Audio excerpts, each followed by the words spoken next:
We are in week number 2 of I Have Questions, and this was a series where we put a link out for people where they could respond by asking any kind of question about life and faith, God, the Bible, whatever.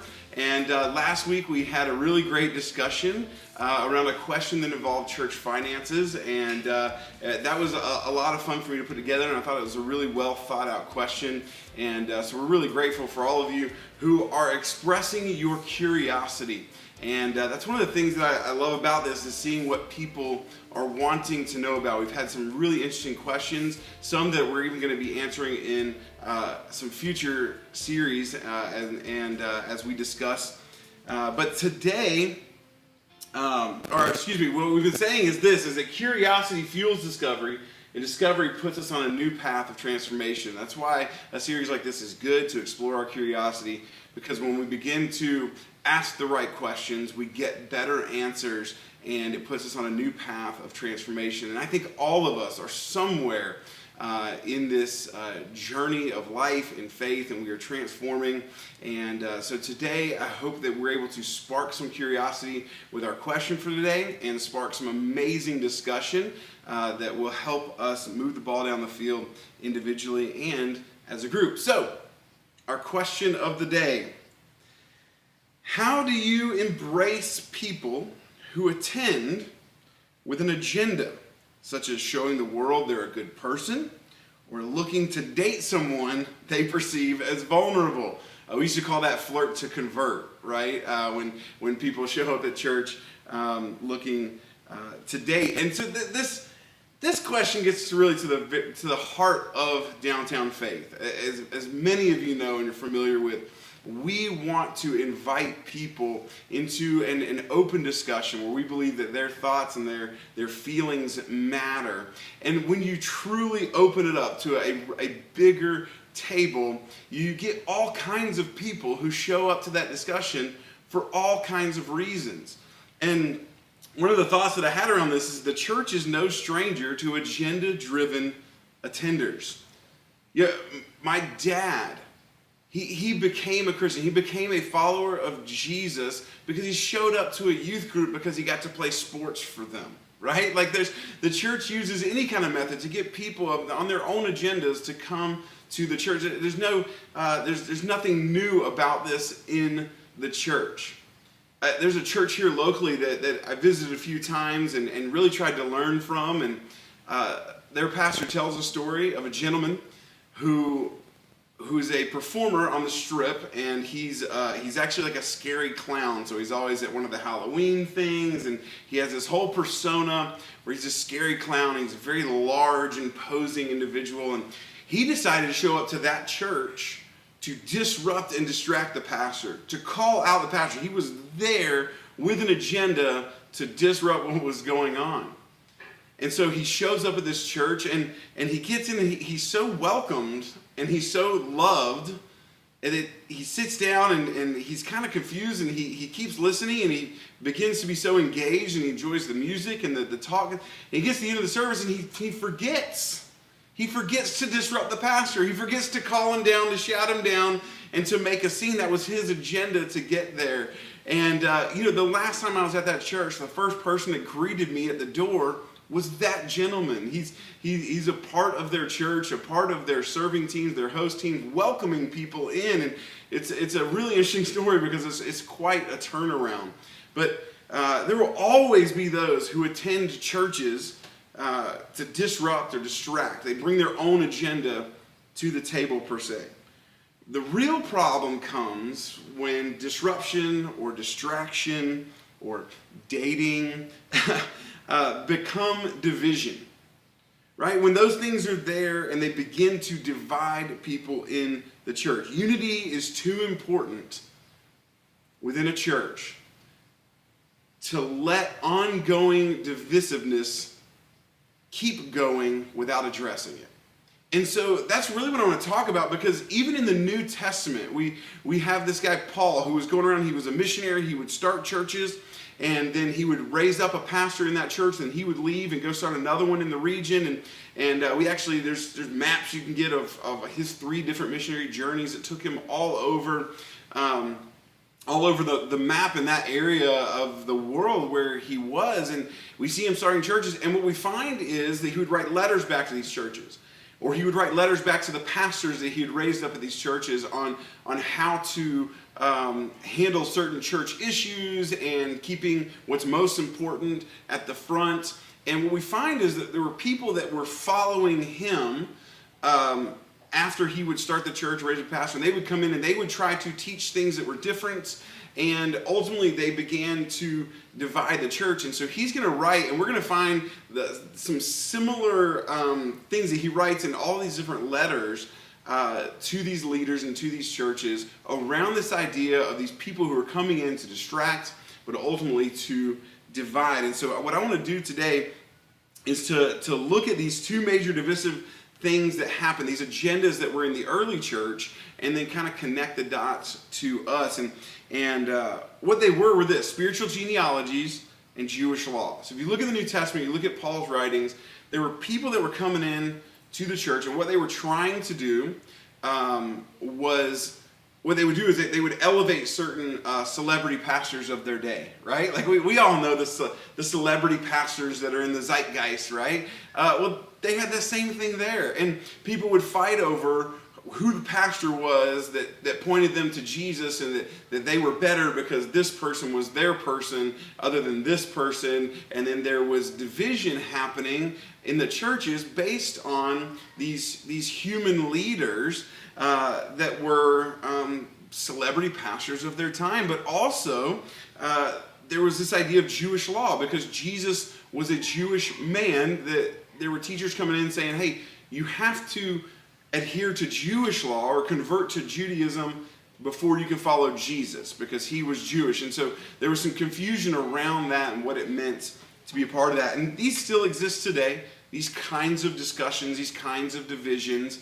It just looks a little different. Like I said, we're all familiar with celebrity pastors or people who fall into this camp or that camp based on their theology, and it can certainly be divisive. I mean, there's how many denominations of Christian churches in the world and in America? It's hundreds, right? Because along the way we began to get divided as a church, and then there's people who preach and teach what many would call legalism, the idea that you have to adhere to certain rules to actually be a follower of Jesus, and they basically would grant or take away whether you're truly a follower of Jesus based on these certain rules that they themselves have put into place. Many call that legalism. So let's jump into some of these letters where we're going to see Paul address this, and then let's connect the dots to our church and how we want to embrace people even if they come to the table with an agenda. So in his letter to Timothy, in his first letter to Timothy, who was Paul's mentee, he writes this. He says, when I left for Macedonia, I urged you to stay there in Ephesus and stop those whose teaching is contrary to the truth. Don't let them waste their time in endless discussion of myths and spiritual pedigrees. These things only lead to meaningless speculations which don't help people live a life of faith in God. The purpose of my instruction is that all believers will be filled with love that comes from a pure heart, a clear conscience, and genuine faith. Paul said that was my agenda, and then there's this other agenda that these people have. He says, but some people have missed this whole point. They have turned away from these things and spend their time in meaningless discussions. They want to be known as teachers of the law of Moses, but they don't know what they're talking about, even though they speak confidently. In his second letter to Timothy, he says this, again, I say, don't get involved in foolish, ignorant arguments that only start fights. If there's not a more relevant verse for how we use social media as followers of Jesus in the entire New Testament, I think that would be it, right? A servant of the Lord must not quarrel, but must be kind to everyone, be able to teach, and be patient with difficult people. Gently instruct those who oppose the truth. Perhaps God will change those people's hearts, and they will learn the truth.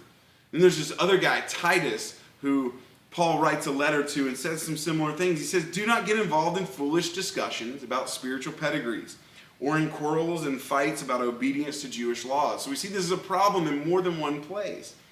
These things are useless and a waste of time.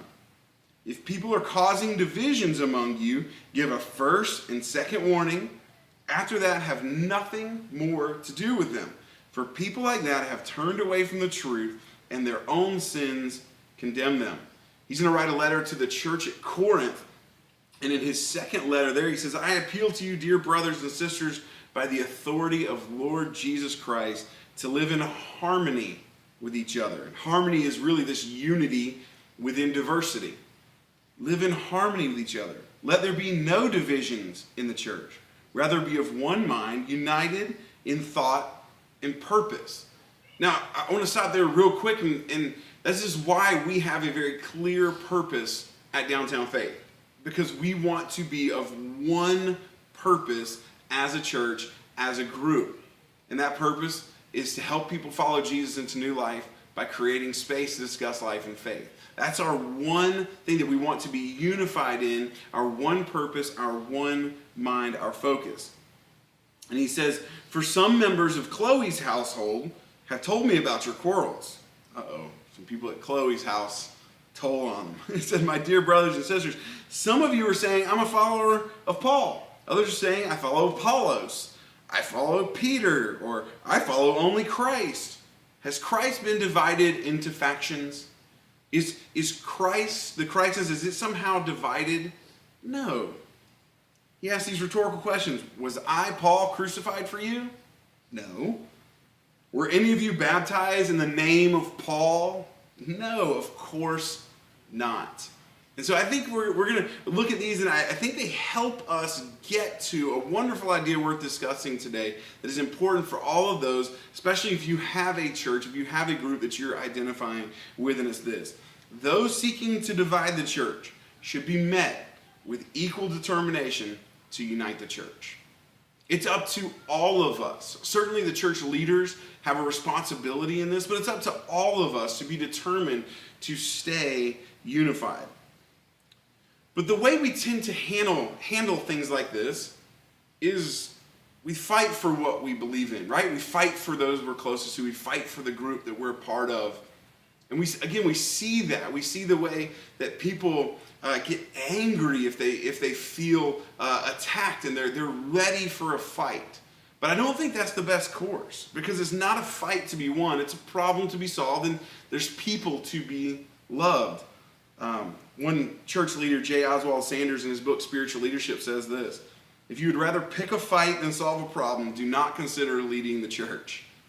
But I don't know that this is always advice that church leaders take. As a matter of fact, sometimes people who say they follow Jesus can be the worst at trying to not just pick a fight, but I'm going to finish this fight, and the ugly comes out rather than love. And so I don't want to view it as a fight. We're not fighting for unity. It's something we should be determined to maintain, that we should be determined to keep. But there are people to be loved, and there's maybe problems to be solved. So I want to look at how do we remain unified as a church? How do you remain unified when people show up that maybe have their own agendas, that want to take the church in a new direction, or that want to add in their own thing and make their thing the main thing and the focus? How do we do that? I think there's some things that we just read about that we can pull from. First off, we demonstrate humility.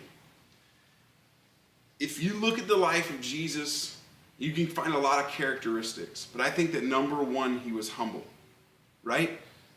And Paul tells us about this in another letter to a church where he talks about the humility of Jesus, that if you consider yourself to be God, but you pour yourself out all the way down to be willing to be sacrificed and killed, that God was willing to be sacrificed and killed, like that's radical humility. We talk about it in the book, Build a Bigger Table, shameless plug.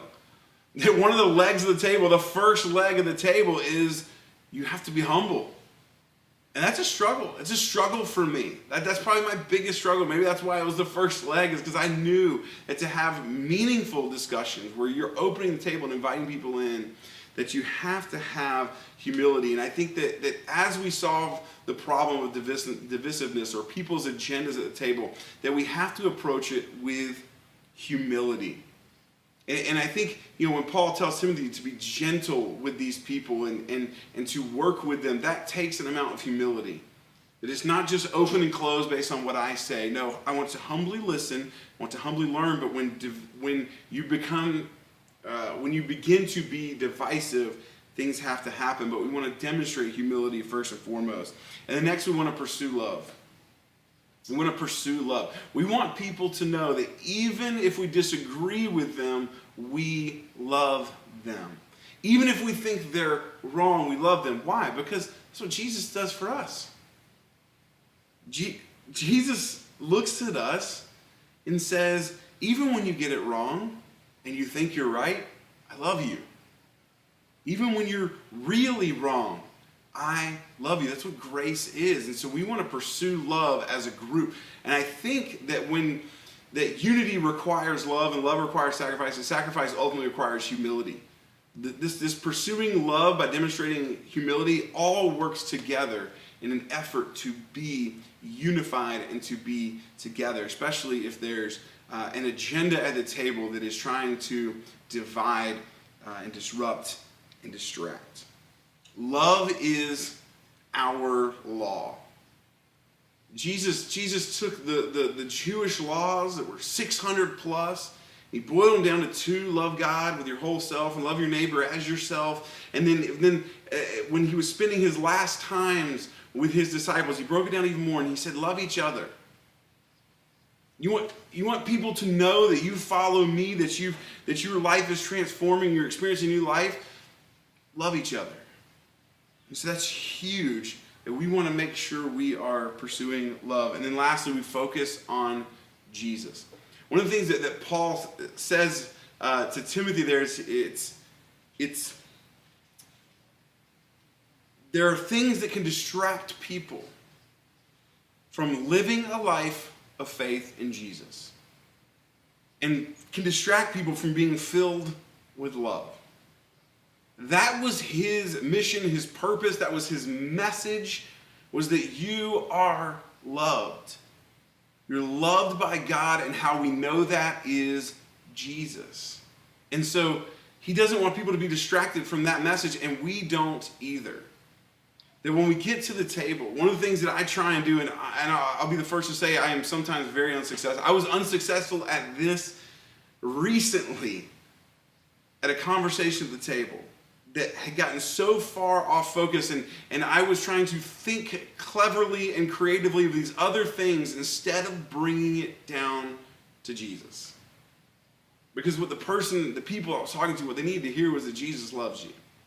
And there may be a lot of questions about a lot of other things, but the most meaningful conversation we can have revolves around the fact that you are loved by Jesus and that you are loved by God, and we know that because of Jesus. And so we want to keep that focus. If anyone comes into the church with an agenda to distract us and disrupt us and divide us and pull us away from Jesus, we have to be careful with that, and we have to meet that with an equal determination to stay unified as a church. Now, this question was incredibly relevant to our church because I'll just be honest. I'll share a story that some of you know about this. Some of you maybe weren't there, and some of you were there and just didn't know it happened. But we had a person that was coming off and on to Downtown Faith for a few years, really, after we got started. And after about a year and a half, this person became more agenda-driven at the table, and began to email me a lot of thoughts, and that's fine, but then the emails began to be more attacking. The conversation at the table began to be more attacking, yelling, finger pointing. He told me he was going to write this thing and pass it out at the church to tell everyone how I was wrong because he had his own brand of theology that he wanted to promote. And I try to be patient and gentle and humble and loving. We even as a church, I'll let you know collectively, we help this person with benevolence because we always wanted to love, even in the middle of some of this agenda-driven arguments this person wanted to have. and we tried to be patient. And then there came a time where I had to say, listen, if you can't be in unity with us, and you claim to be a follower of Jesus, there's other churches that you might be able to be in unity with, and we would ask that you would go there rather than here because you're starting to cause division. It seems like that is your goal. And so we asked the person to stop attending. We said, if you come back, we will have to escort you out. We'll have to call security and escort you out. And that's exactly what happened. Just before the shutdown, just a few weeks before the shutdown happened and we went to Zoom and online, we had to do this at a gathering. And I just want to let you know, as your pastor, last week I tried to be very transparent about finances. This week I want to be very transparent about this question here. That was the hardest Sunday of my life. It was not something I ever imagined that we would have to do as a church.